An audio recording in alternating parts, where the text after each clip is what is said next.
Hello, welcome to another tonalist landscape oil painting demonstration. This is your painter in residence, M. Francis McCarthy, and the painting I'm bringing you today is called Ocean Beach Number 4.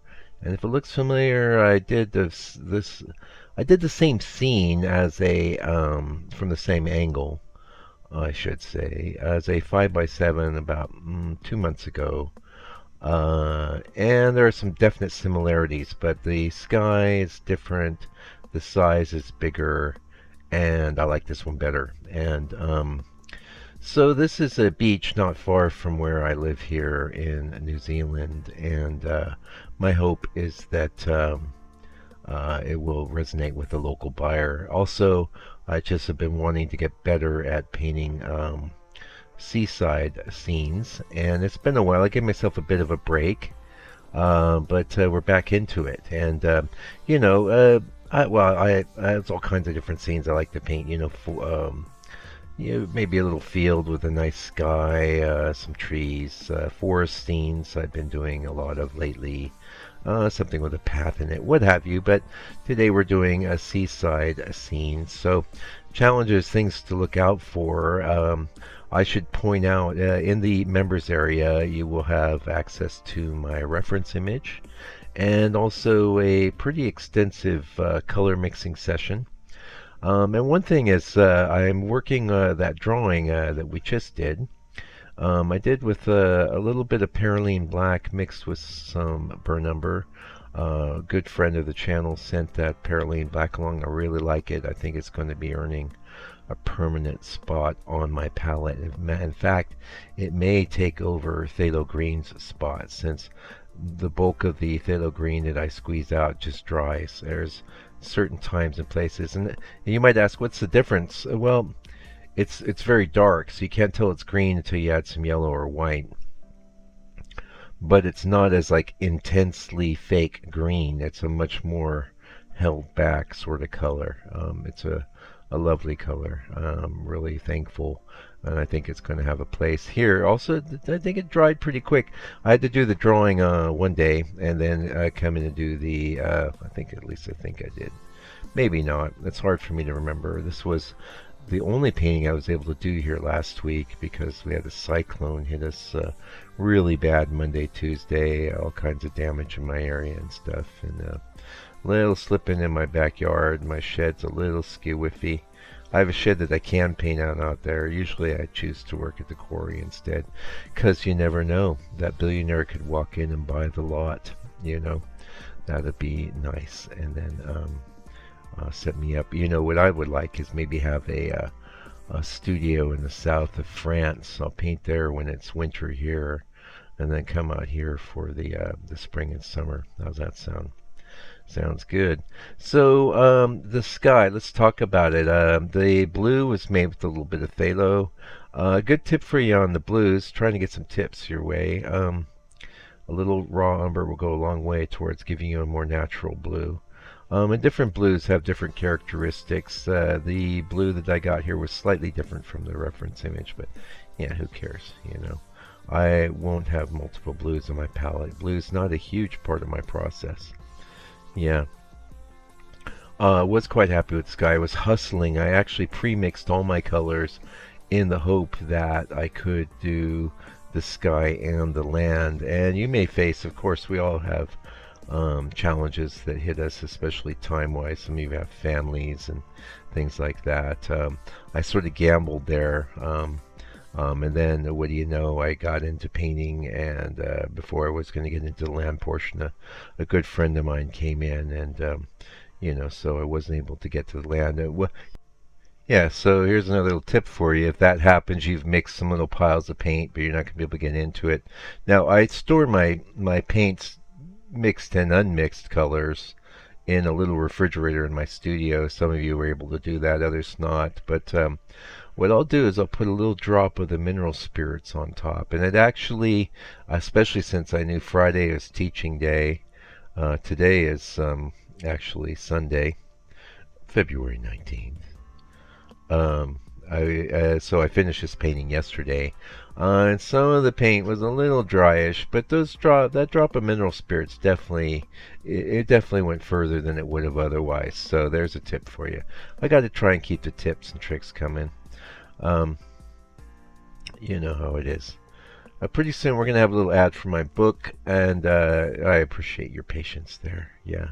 So after the sky, of course, I go in to the land, which was, a couple days later. I did lean into that Paraline. I really like that color. It's like I would never give up the black on my palette, but I could definitely see how in certain mixtures it has a little give to it. Certainly a color worth checking out. And like I say, it's green, it's black, it's both. It's both. Yay. Very interesting too. It was actually come from the originally it's for typewriter ribbons. I love the history of pigments and stuff. Not so much that I spend all my time researching that, but I love to have a little factoid like that. Anyway, I got an ad for this book coming up in 5, 4, 3, 2, 1, and I appreciate your support and patience there. It's just good. A lot of effort went into the book.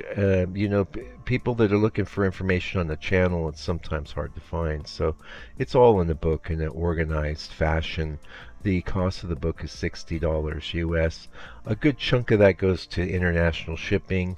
But we sold quite a few of them, and I don't make tons on it, but I do love the fact that this book is all over the world now. It just makes me happy.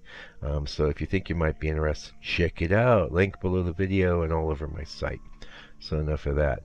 So a couple challenges I've run into. The Seascapes is new to me. I have like quite a lot of mastery when it comes to your trees, when it comes to your grasses, your skies,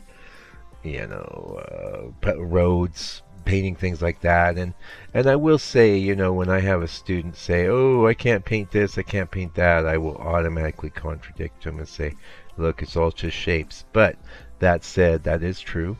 It is all just shapes. And definitely what you want to keep in mind when you're going for something that you haven't really painted before, that lean into the shapes. Paint the shapes you see, the big shapes first and then the little shapes.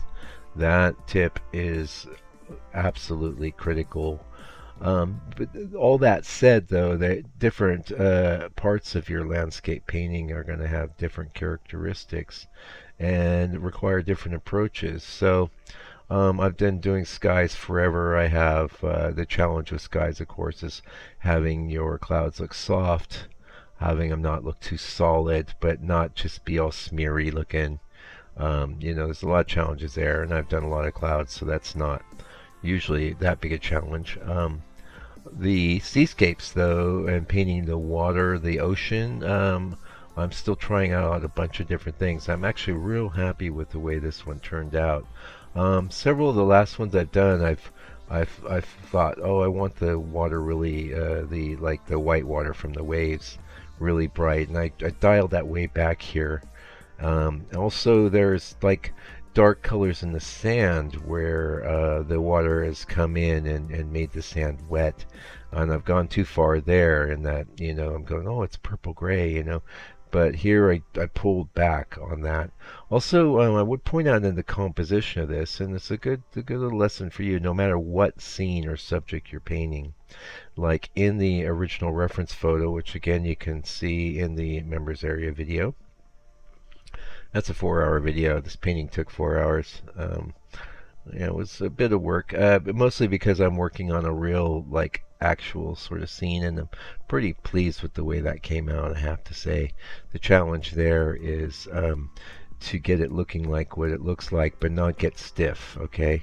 And that just requires a lot of practice. But what I was going to talk about is like the expanse, say, of the sandy beach. In the reference was way more of it. That's kind of a boring area, though. It needed to be minimized, so I squeezed that in. Also, over where I was just sort of painting there, where the brightness of the sky is coming down the horizon, that was almost all the way close to the edge. So I opened that up by almost an inch, which meant I had to kind of squeeze the landforms a bit. It all ended up working out, but You definitely want to have a care about these things. Don't just be a robot and copy. In fact, some people love to trace. You could just print out the photo and trace it onto your board. And you go, whoa, hey, that's a good idea. I hadn't thought of that before. Nah, don't do it. It's not good. And there may be certain applications where that is a good idea. Maybe if you want to paint a picture of your dog or something. But for landscape, you're really better off painting and drawing by hand, making changes. And the other thing I want to point out is I just finished a very, very extensive interview with my student Ash, where we interviewed each other. It's maybe 2 hour interview. Going to be, I think it was quite a long haul, a lot of information in there. But one of the questions that I had, we both came up with a list of questions, and we winnowed it down to 20 questions. And one of the ones I put in there was about composition, And so much of composition really is the thing that will mess up your painting if it's wrong. Something you could have your colors a little off sometimes. You can even have your values a little off. You can maybe have an excess of detail, things like that. There's a lot of ways to go wrong. I probably don't need to tell you that. You probably already know. But the composition, if the composition's wrong, if some of the compositional touchstones are not right, your painting is going to fail no matter how good the color is, the values, the brush work, the relative amount of detail or lack of detail, etc. So, but the way that I've mastered composition is really through a negative form. And this is one of the reasons why I'm always stressing that you need to do a lot of paintings, because you could read a book that gives you a lot of tips on composition. I'm always trying to pass on some. And those tips are great, and you remember them, incorporate them. There are certain traditional compositional motifs. That's all covered in my book, by the way. There's a good, about what I think are the 6 traditionally, popular compositional motifs. You can stick with those, but things like remembering not to put things with real interest close to the edge or the side.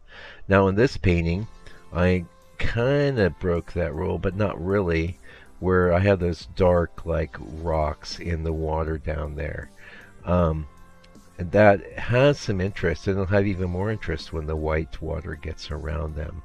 However, it's a really nice little anchor there, and it would just been a place where you'd be kind of in a null zone. So that's the thing, there are no hard, fast compositional rules.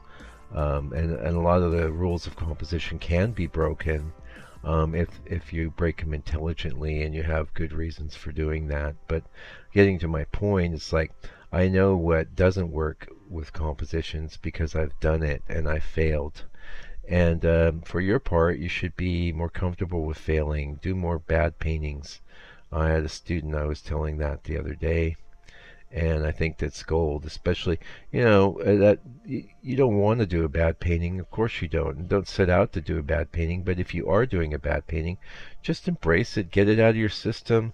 And every bad painting adds up to a good painting down the road. Landscape painting, all oil painting is actually really not an easy job. It's not an easy thing to do. There's so many ways to fail, and there is more than one way to go right with any scene. So I won't say there's only one way, but there's an awful lot of ways to go wrong. And you really almost need to work your way through them and internalize it and go, you're getting ready to do it again. You go, no, that doesn't work. I know that doesn't work. I've tried that, and that doesn't go anywhere. So negative learning can be a good thing. Bad paintings can be a really good thing too.